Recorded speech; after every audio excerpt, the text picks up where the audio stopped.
feel like everybody is at their own level of progression and understanding. There are some people who just don't care about space or about anything above their shoulders, really.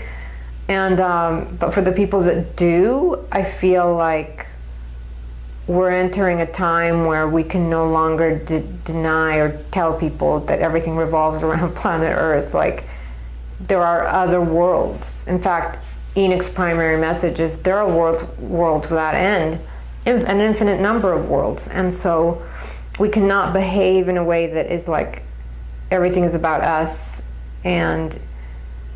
or for people who say, who is on our moon? It's our moon. And it's like, it's not your moon. It really isn't.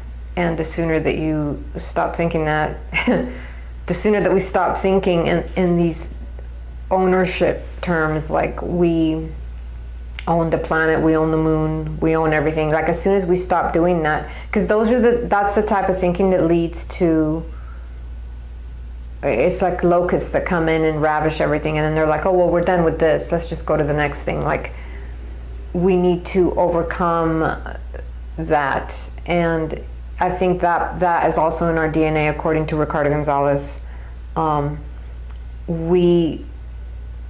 It's in our DNA to be that type of being, that conquest and space and whatever, but that we can curb that tendency and add spirituality, and that we can become beacons of light. Man has the capability to become, if he taps into his spirituality, to become a man of light who can help in many dimensions, and so that our future, man has a future he has to fulfill and that he should fulfill. And part of that, to achieve that, he must achieve peace. And we'll be able to do it. And these beings are here to tell us, you can do this.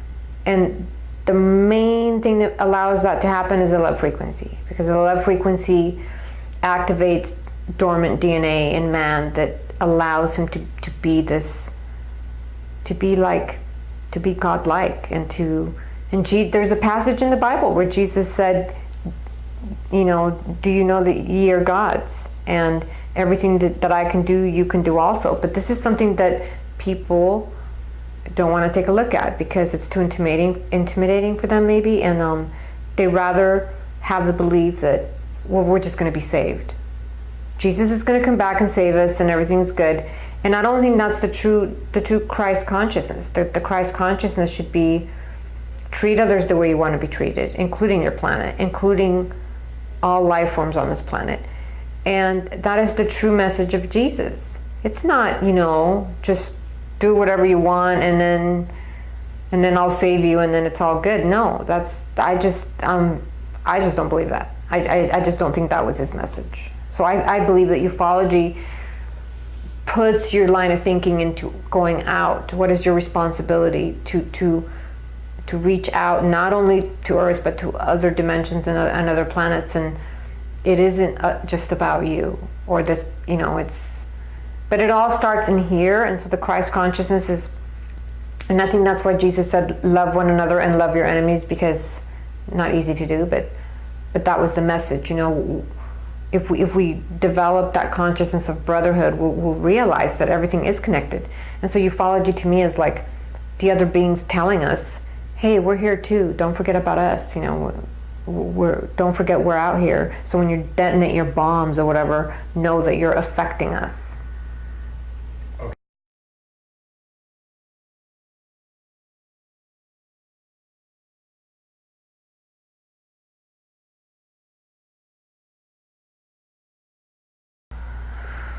Best gift for mankind. Wow. For mankind?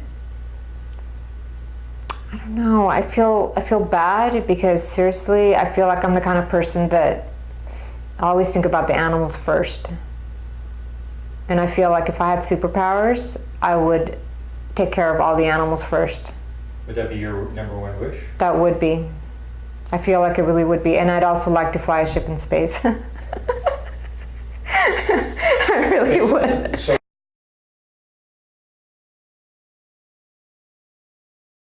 the best message for mankind is like, be good to one another, because that's the true, we have to achieve love and brotherhood for us to achieve our potential. So realize that everything is connected, and just, look in the mirror.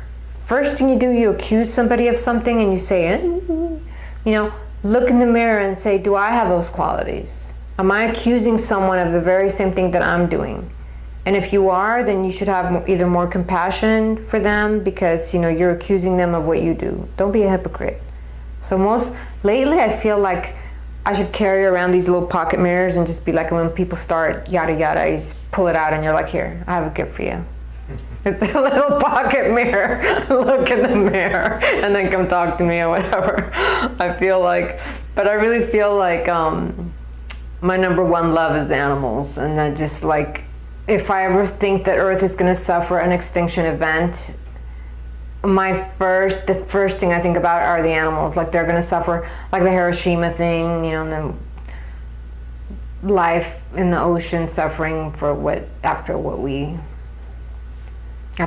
did, like the fact that we're making other species suffer for what we're doing, and then we're saying that there are bad aliens in space who want to come and do something to us. Really?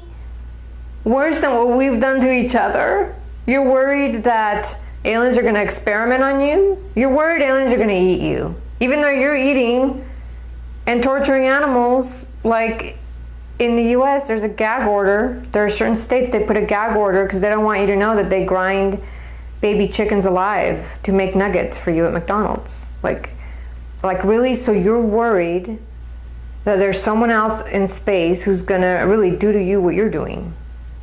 So this is comical. To me, it's just kind of comical. It's like, so I feel like my message is like, look within first, and then, because I feel like reality is mirroring.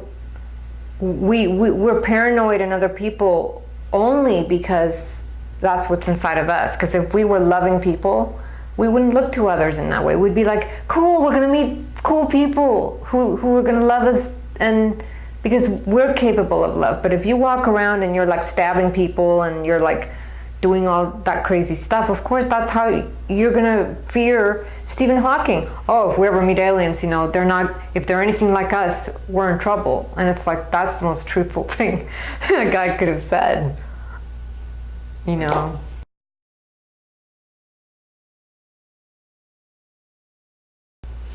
I feel like I've been sort of like a single-minded, one-track thing my entire life, and it's been about contact. So that tells me that if I have a mission, it's to prepare people for contact, and to say, how would you react if you found out that, and that includes all life forms. All life forms. It doesn't matter if they look like you or not. Like, don't be mean to any life form because it doesn't look exactly like you. And that's very telling, because how you treat life forms on this planet, if you're killing bunnies now, you're going out into the forest and shooting bunnies, or whoever then how will you be if you meet a giant bunny? How do you know there aren't giant bunny people out there? People are seeing everything. They're seeing monkeys, they're seeing cat people, they're seeing bird people, they're seeing all kinds of people. They're seeing insect people, and I feel like, okay, so if you can't take care of an insect here, and then somebody knocks at your door and you open your door and there's a giant someone that's standing there, what are you going to do? What are you going to do? And people need to be ready. And I've heard of experiencers, a guy who was shooting animals, him and his wife went to like Death Valley or something. They were terrorized, and he felt that he was having to experience what it was like to run and be shot. Run and be shot. And he was like, this is horrible. How could they do this to us? They're evil. And it's like, what are you talking about? That's what you do. Don't you get it, you dumbass? They're trying to tell you this is what it feels like to be hunted. So really, they're giving you a gift of feel what you are doing. And that's what cracks me up about humanity. It's like, It's like you're ragging on whatever, you think it's so evil when it's done to you, and you don't see how it's the same. And that's what Jesus said, treat others the way you want to be treated. So people go to church, they spend all kinds of hours there, they kneel down, they get up, they do all their whatever they think is saving them, and then the rest of the week, they're like, oh, let's go shoot bunnies, man. Let's go, eat whatever animals that were tortured, and and they're living the life, and they with no conscious connection that okay, so if you're doing that could very well come back to you one day, and you know what I mean? It's like a lack of connection. So I think everything is connected.